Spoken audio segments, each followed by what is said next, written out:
Well, hello there, and this is Auntie, and I am here to do a quick review of 90 Day Fiance The Other Way, Season 2, Episode 11, Food, Eat, Pray. If this is your first time being here, please like, comment, and subscribe to my channel. And to all of my new subscribers, thank you all so much for joining the family. And to all of my nieces and nephews who have been here with me for the long haul, thank you all so much for your continued support.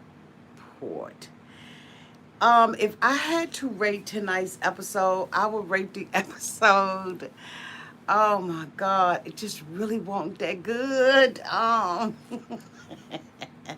Let me just go ahead and instead of giving it a D, I will give it a C just because of one scene. Okay, and we'll get to that. Okay.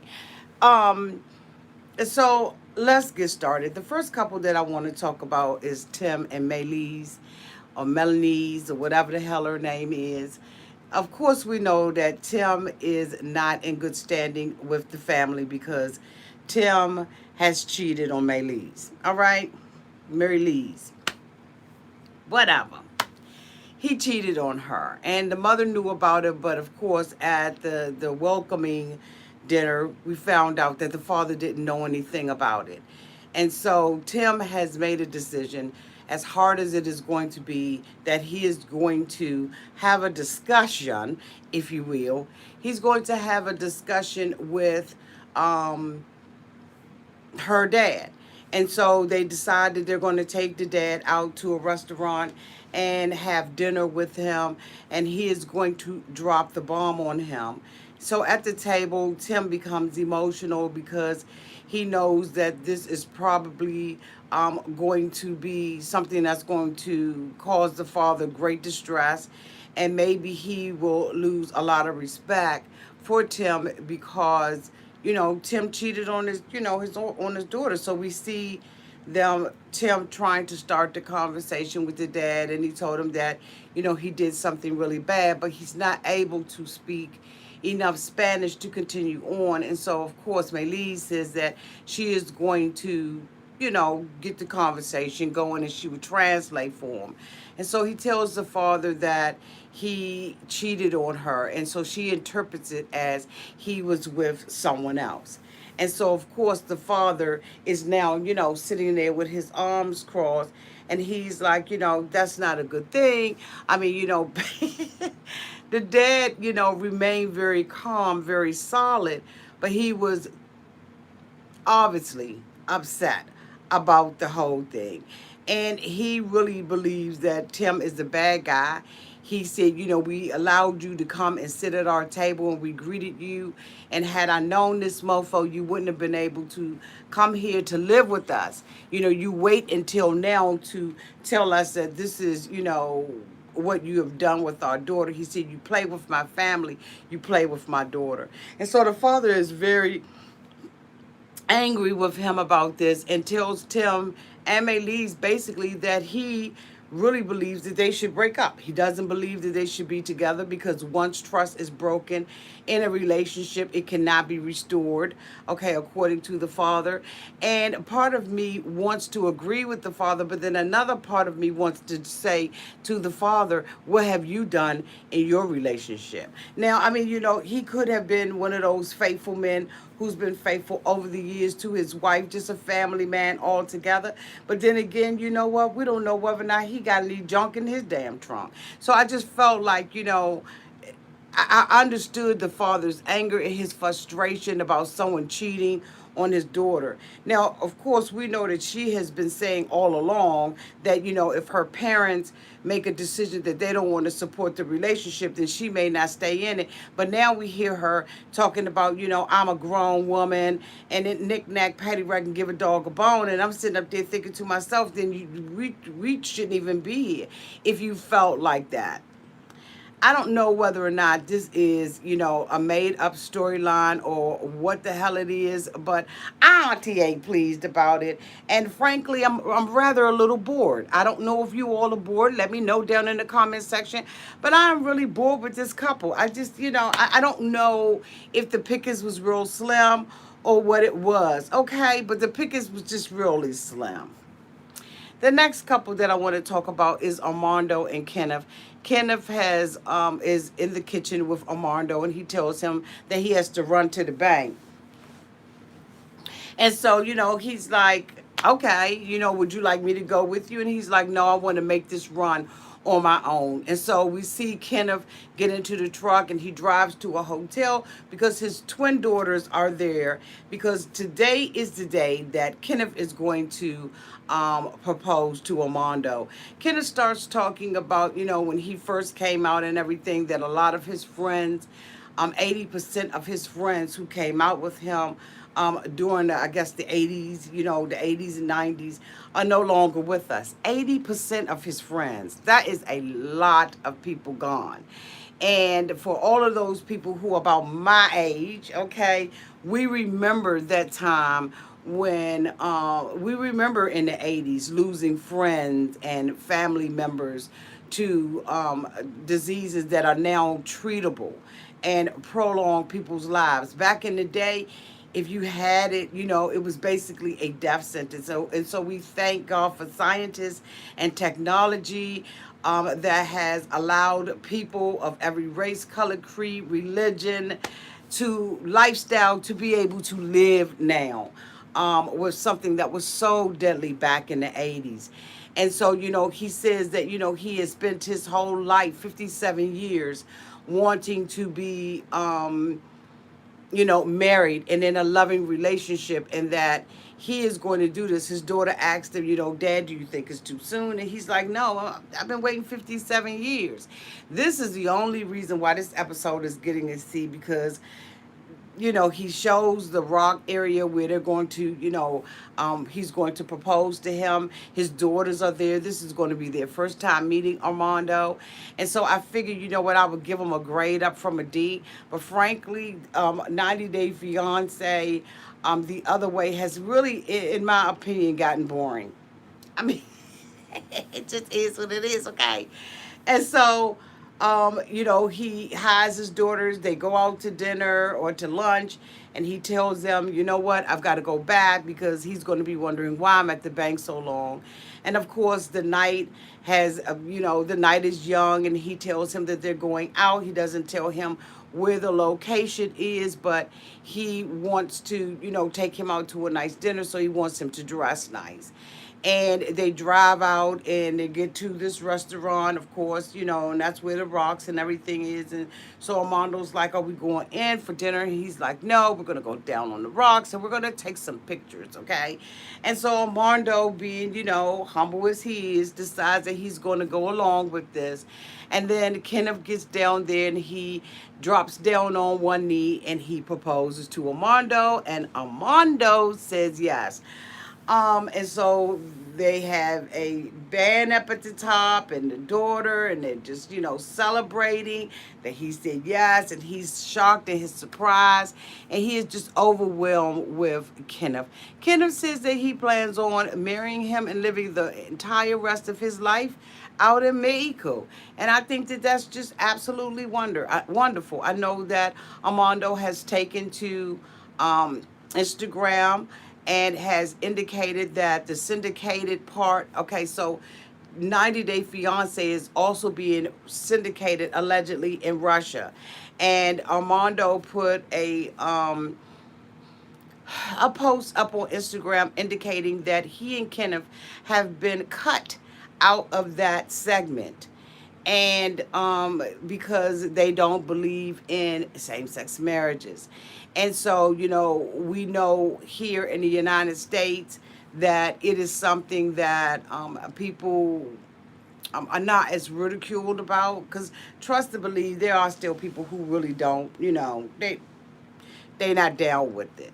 But in Russia, the 90 Day Fiance version of happily of 90 Day Fiance the other way has totally cut them out of the whole entire season. They refuse to show them on their television. And so, we pray for equality all over the world, okay? People should be able to be free to be exactly who they want to be, without, fear of retaliation, discrimination, or any of that stuff, okay? I just firmly believe that. So, you know, y'all are on this one. This is the first time we've legitimately had a real couple. And so you should be proud of breaking those barriers and breaking that glass ceiling so that other couples will be able to be free and feel free and welcomed by the 90 Day Fiance community, because I think overall everybody loves Kenneth and Armando. Okay? So, best of luck to them. Alrighty? Okay, enough of that PSA. The next couple that I want to talk about is Jehun and Devin. Now, of course, we all know everything is sweet again. Devin is happy because she now has $3,000 or whatever it is.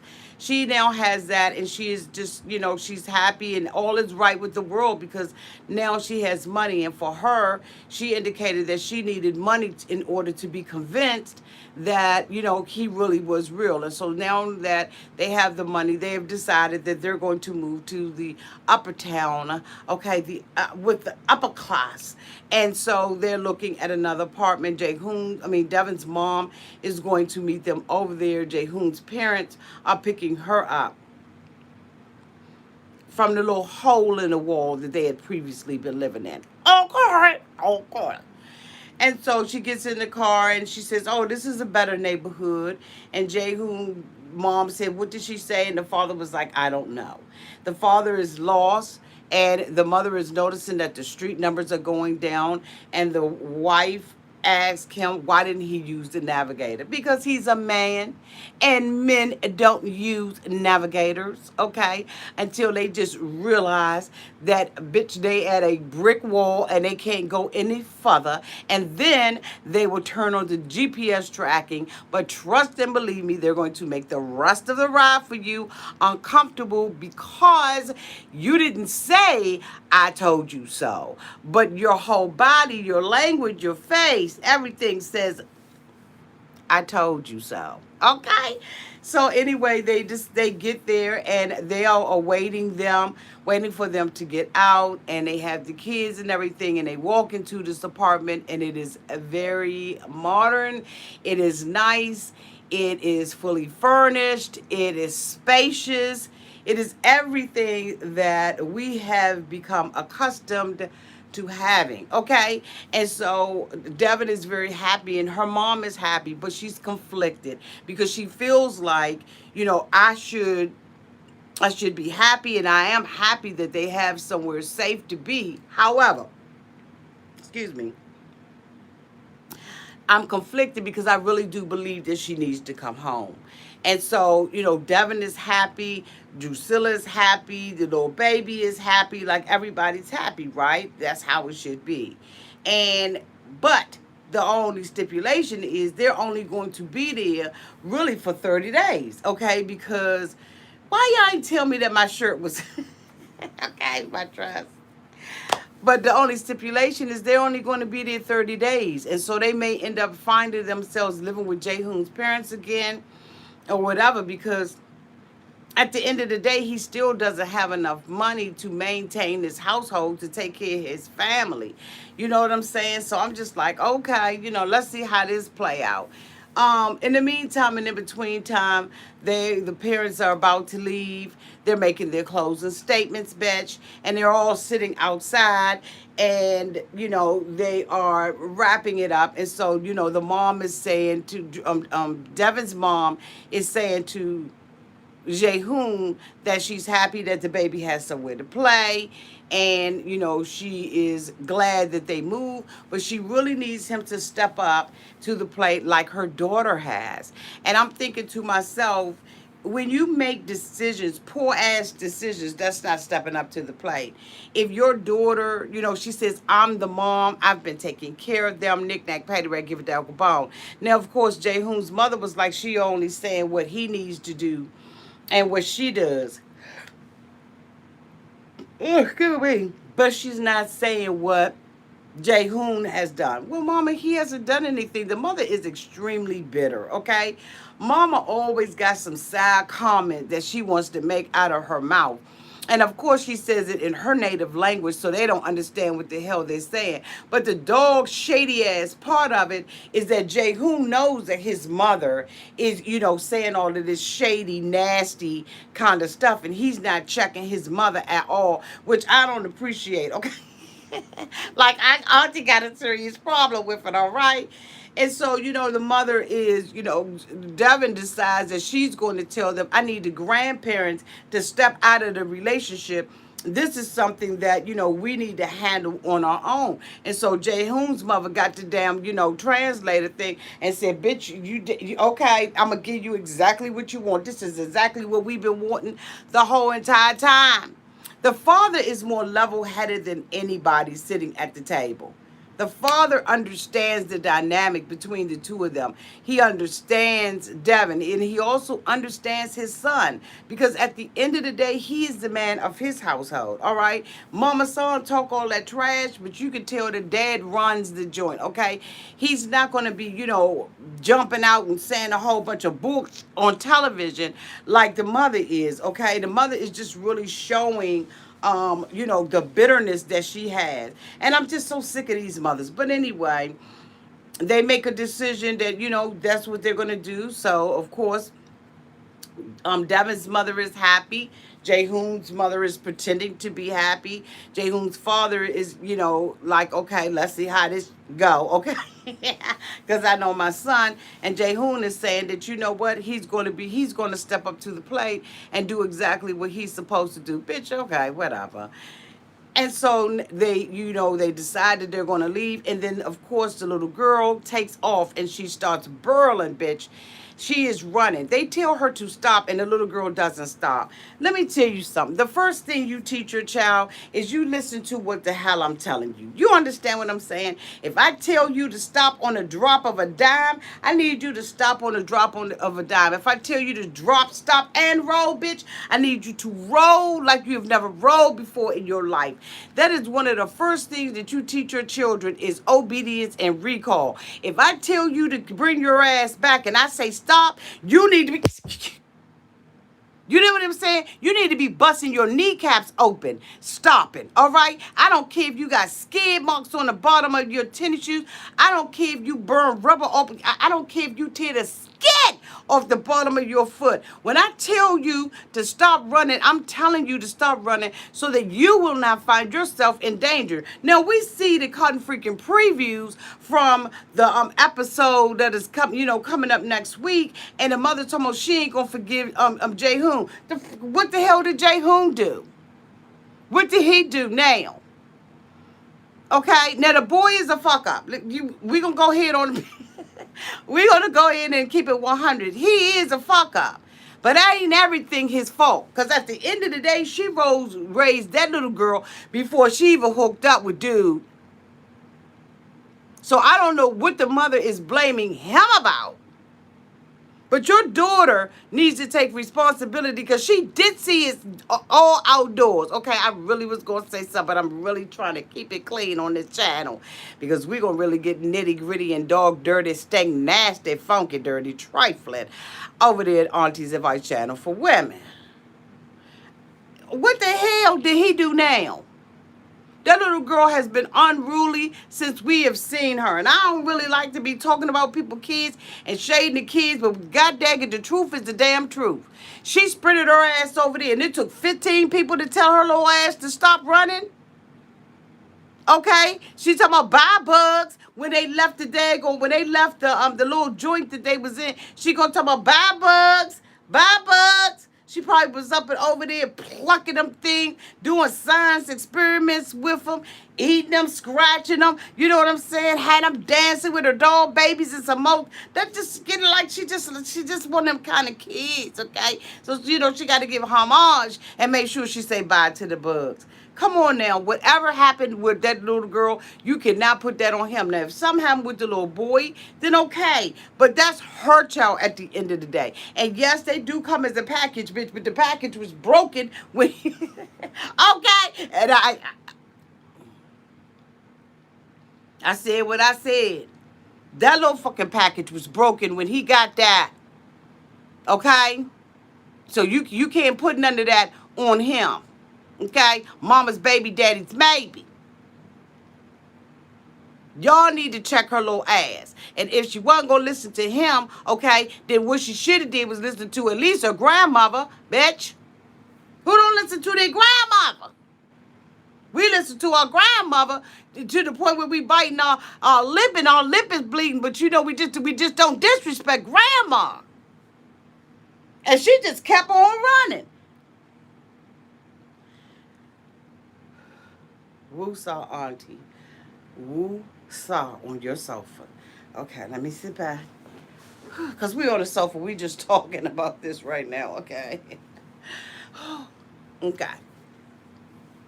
The last couple that I want to talk about is Brittany. Brittany is having a day out on the town with Yazan. She is wrapped up. She has her body covered. She has on her yahib. And her jahib. Okay.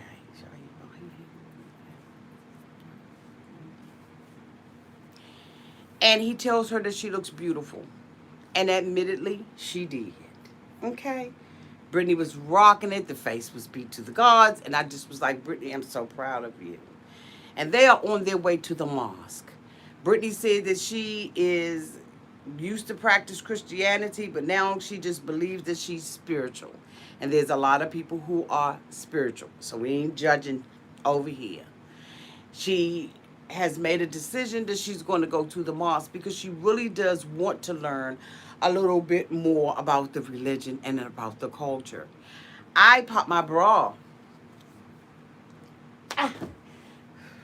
to Brittany because this is the first time that we have seen Brittany act as if she has some sense. So you got to give it to the sister for at least even making the attempt to go to a mosque. She said that she went through, in their religion, the women go on one side and the men go on the other side and they pray. And Brittany said that while it felt, awkward going in there because she didn't know anybody and it was another language, she went in. And he went in and they, let us see him praying and everything, the men. And, of course, we didn't see anything on the women. Brittany came out and said she felt cleansed. Brittany said that she felt wonderful. She said that she really felt, inspired and touched and changed for a moment in time. Okay? And I actually was proud of Brittany. They went back to the home and he took it to another level and was like, now I'm going to show you how to wash, okay? So he said, they washed their hands 5 times a day. He had her wash her mouth out and he had her wash her face. And Brittany was like, I got lashes on, okay? I can't see myself praying like this 5 times a day or washing myself 5 times a day when I got my lashes on. And any of the women who are into lashes, bitches, we into lashes and we don't want them. I'm not into lashes. Auntie Billy got any lashes. I got enough to do with, to make sure, dirt and stuff don't get in my eye. But, sometimes even that gets in it. Okay, because Auntie she wasn't blessed with a whole bunch of lashes. But she make it do what it do, okay? And so we understand Brittany from a woman's perspective, just the changes that she's going to have to make. Even with us now in this environment having to wear masks, we're having to do extra to make sure that people see, our beauty and to make sure that we don't wear foundation because the foundation be all up in the mask. And we're making a lot of adjustments even just in this environment for those of us who are wearing masks, okay? I am one. If you're not wearing one, That's on you, boo. I ain't got nothing to do with that. But, you have to smile harder, because, the whole thing is covered. So, when you greet somebody, you got to be like, you just got to do extra stuff. And so I understand what Brittany is going through. Anyway, I don't even know how I went there. But okay, I guess. So we see, him very happy about it, and they make a decision to pray. And they allow him to pray, which I thought was a little odd. But okay. After they pray, he tells her that she can ask God for anything. And so she's sitting there like, oh, okay. And he's like, you could ask God for anything. And she's like now? Like, to me, I see what Brittany is saying. Prayer is private. Like, I ain't gonna be telling you everything I prayed and how I prayed it out. Okay, let me keep it pushing. So anyway, she prays that his parents will like her again, which I thought was very sincere.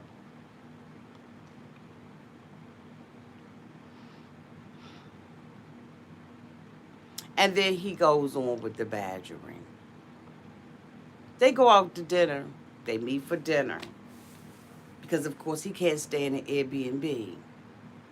So they meet for dinner, and then he goes right back down that path. Because she had prayed that the parents like her again. But that prayer was between her and God. Ain't nobody tell him to step in like a magical elf and go and say anything to the parents. But, of course, he can't keep his damn mouth closed. And then he wondered why he got all this pressure on him. And so now he's talking about, he doesn't know whether the parent's going to F with her or, what's going to happen or anything like that. And now he's pressing her now. She's voluntarily did something. Now, it may not be a lot to some of you all. It may not be a lot to all of us. But to me, I thought that it was a fantastic step towards moving in the right direction. And now he's telling her that she got 3 days to make a decision to convert. And she was like, I thought that your uncle said that you can't force me, or that I should not be forced into this religion. And he's like, basically, fuck what my uncle said. I got pressure coming to me from my parents. I need you to promise that, you're going to convert over in 3 days. So Brittany gets up and she walks up out of there because she was like, why didn't you tell me this before? He was like, you got to be convert to Muslim. And she was like, you who, me? And he was like, no, not you, my wife. Well, if she's going to be your wife, then what you are saying is that, Brittany, you're going to have to convert, and you're going to have to do it in 3 damn days in order for me to satisfy my parents. But yet and still you're telling me how you love me. And you're going to, that this is a huge transition. Can you imagine going over there and not being firm in your decision? Like, I don't know. Like, I mean, like next week I'll be cussing Brittany out. But the week that I can give her ass credit, I'm going to give her credit.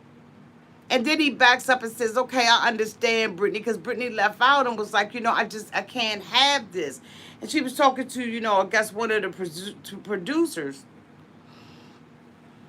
And so she goes back and she tries to have this conversation, and he says, I'm going to give you more time.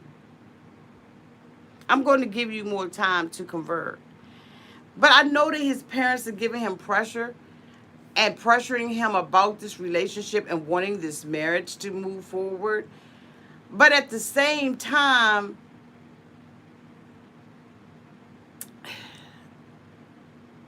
I don't know. Let me shut up before I end up saying the wrong damn thing to the I just don't, I don't understand the dynamics between the two of them. I think that Brittany is absolutely wasting her time. Oh, God. Excuse me, y'all. And wasting mine. I feel like she's wasting my damn time, and I don't like my time wasted like this. Y'all, please do me a favor. At the end of this video, when this video is finished, please tell me what you have thought about 90 Day Fiance the other way. Have you been bored this season by this? Like, you get a little bit of life, liberty, and pursuit of happiness and laughter. And then you get it just dips down into just like, it just ain't that, it's just not that great. It is not that great. Um, it, they just got to do a little better. I just don't know what happened. Um, but I don't find myself full of laughter or full of joy when I do these reviews on these mofos. I really don't. Generous tonight, giving them a C. The C was for Armando and Kenneth. But outside of them, I'm sick of cheating Jenny, home wrecking ass Jenny. Like, I'm sick of her.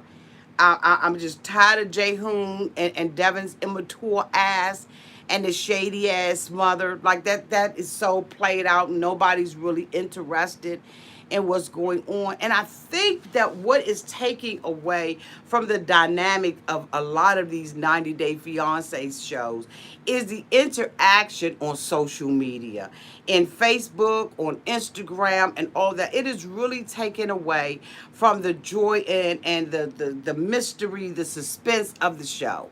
These individuals sign NDA agreements, okay, bitch? They signed something saying that, you know what, I will not. Thank you so much for the super chat.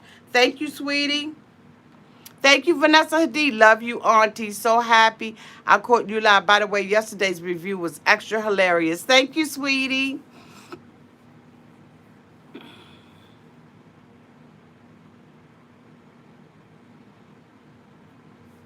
Thank you. I think that, the mystery of it all and the intrigue and all of that stuff that all of us who have been here for, a long time have come to love and enjoy about the show is gone. Like, bitch, it is gone. The mystery of, like, we know everything. It plays out on television. So, there's no secrets anymore. So when you see it, by the time you see the episode, you done already heard about all the bullshit on Instagram. You know what I'm saying? And you got a whole lot of bloggers and vloggers who are doing, the same content. And so, you're just getting a different spin on, different things. Like, it's just not, it's just not as enjoyable as it used to be years ago. It's not as enjoyable as it used to be. But anyway, this is the end of my review. I thank you all so much for being here. For all of those people who are members of Auntie's Advice, tomorrow I will be doing a special members only chat and live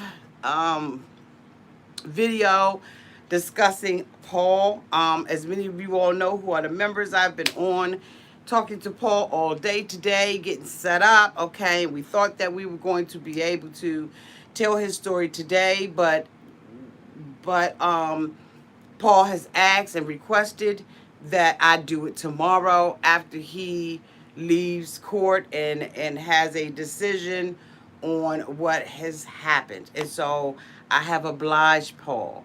And that members only live will be tomorrow. So if you are not a member and you would like to be a member, please go to my homepage and hit that join button. If you are an iOS user, if you have an iOS, I'm not sure how you're supposed to do it. Mary used to know. I don't know how you're supposed to use it, but I know that there is a button on the home page that says join. So if you want to be a part of that live and many other lives that will be coming in the future, please feel free to join Auntie's Advice as a member, okay? So that interview will be tomorrow between Paul and I, where we will both be telling our story. There's some very interesting things that are going on that a lot of people just don't know about. And, I'm going to give it to you straight, no chaser.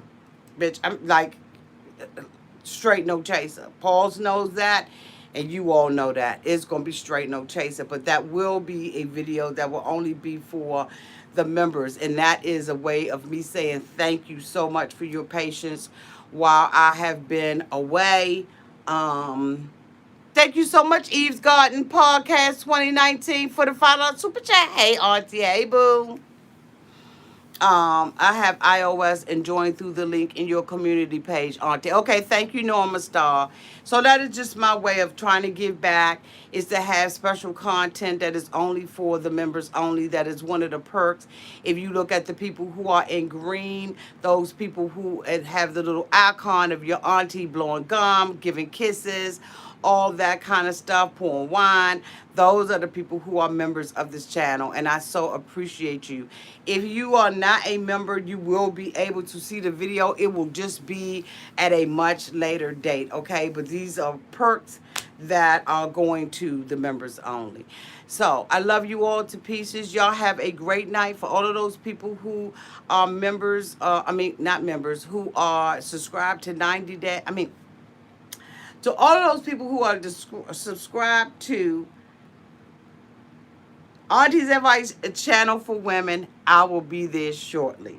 Right? Yep, it's 10:37. Love you all to pieces. Thank you to everybody who super chatted, and thank you to my moderators. Welcome back, ladies. Love y'all.